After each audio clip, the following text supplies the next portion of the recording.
The Nanking Massacre, also known as the Rape of Nanking, unfolded during a critical period in the history of East Asia against the backdrop of the Second Sino-Japanese War. Lasting from late 1937 to early 1938, this gruesome episode remains a haunting testament to the darkest aspects of human conflict.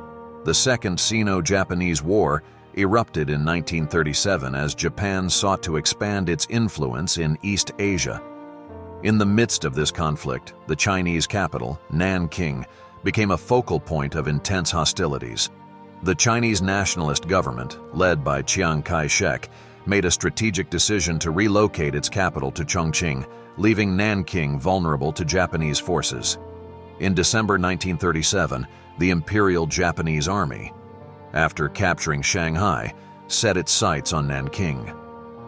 The fall of the city seemed inevitable, and as Japanese forces approached, panic spread among the civilian population and the Chinese defenders. On December 13, 1937, Nanking fell to Japanese forces under the command of General Iwane Matsui. What followed was a harrowing period of mass atrocities that would stain the pages of history.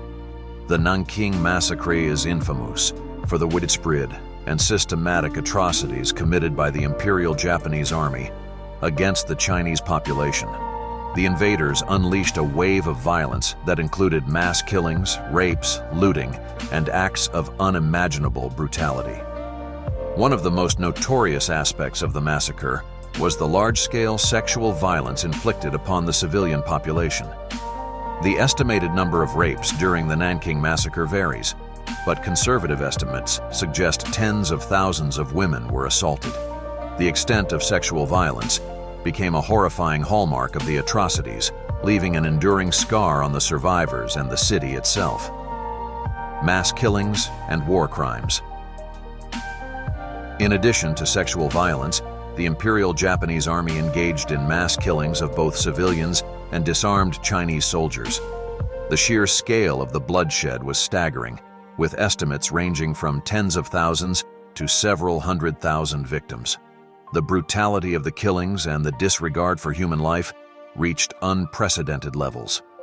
Chinese prisoners of war were often subjected to bayonet practice, beheadings, and other forms of sadistic treatment. Massacres occurred throughout the city, and the streets of Nanking ran red with the blood of innocent civilians.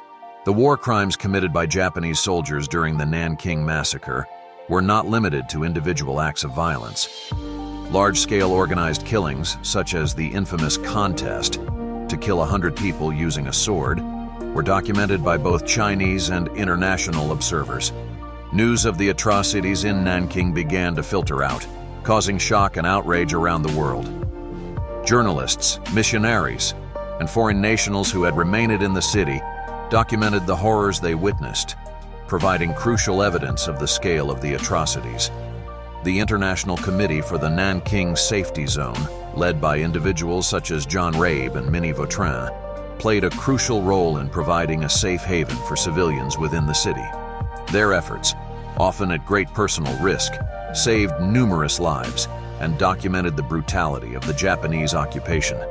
Despite mounting evidence of war crimes, the international response to the Nanking Massacre was initially muted.